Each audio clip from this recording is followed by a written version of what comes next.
ಚೆನ್ನಾಗಿ ಓದ್ಕೊಳ್ಳು, ಓದಿದ್ರೆ ಒಳ್ಳೆ ಹೆಂಡತಿ ಸಿಗ್ತಾಳೆ. ಓ ಹಾಗಿದ್ರೆ ಅಪ್ಪ ಚೆನ್ನಾಗಿ ಓದಿರ್ಲಿಲ್ವಾ?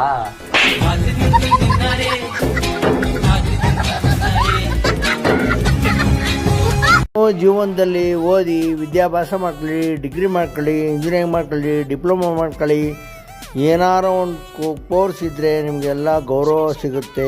ಬಿಸಿ ಬಿಸಿ ಬಿಸಿ Mavalli biryani, Mavalli mutton chops, chicken chops ನೋಡಿರಿ, ಮಟನ್ ಬಿರಿಯಾನಿ ತಿನ್ನಿ, ನಿಮ್ಮ ಆರೋಗ್ಯವನ್ನು ವೃದ್ಧಿಸ್ಕೊಳ್ಳಿ, 6 ಪ್ಯಾಕ್ ಮಾಡ್ಕೊಳ್ಳಿ, ನಿಮ್ಮ ಕಲರಾಗಿ ಆಗಿ ನಿಮ್ಮನ್ನೆಲ್ಲ ಜನ ಮೆಚ್ಕೊಳಂಗಿರ್ಬೇಕು, ನೋಡಿದರೆ ಅಟ್ರಾಕ್ಷನ್ ಇದ್ದಂಗೆ ಇರಬೇಕು. ನಾನು ಶಿವಮೊಗ್ಗ ವಿರೂಪಾಕ್ಷ ನಿಮ್ಗೆ ಸಲಹೆಯನ್ನು ಕೊಡ್ತಾಯಿದ್ದೀನಿ. ಬಿರಿಯಾನಿ ತಿನ್ನೋದನ್ನು ಮರಿಬೇಡಿ, ಸೂಪರಾಗಿರುತ್ತೆ. ಸ್ಮಾರ್ಟಾಗಿದ್ದರೆ, ಸೂಪರಾಗಿದ್ದರೆ ಇಂಥ ಸ್ಮಾರ್ಟಾಗಿರೋ ಹೆಂಡತಿ ಸಿಗ್ತಾಳೆ ನೋಡಿ. ಒಳ್ಳೆ ಸೂಪರಾಗಿರೋ ಹೆಂಡತಿ ಬೇಕು ಅಂತಂದರೆ ನೀವು 6 ಪ್ಯಾಕಲ್ಲಿರಿ.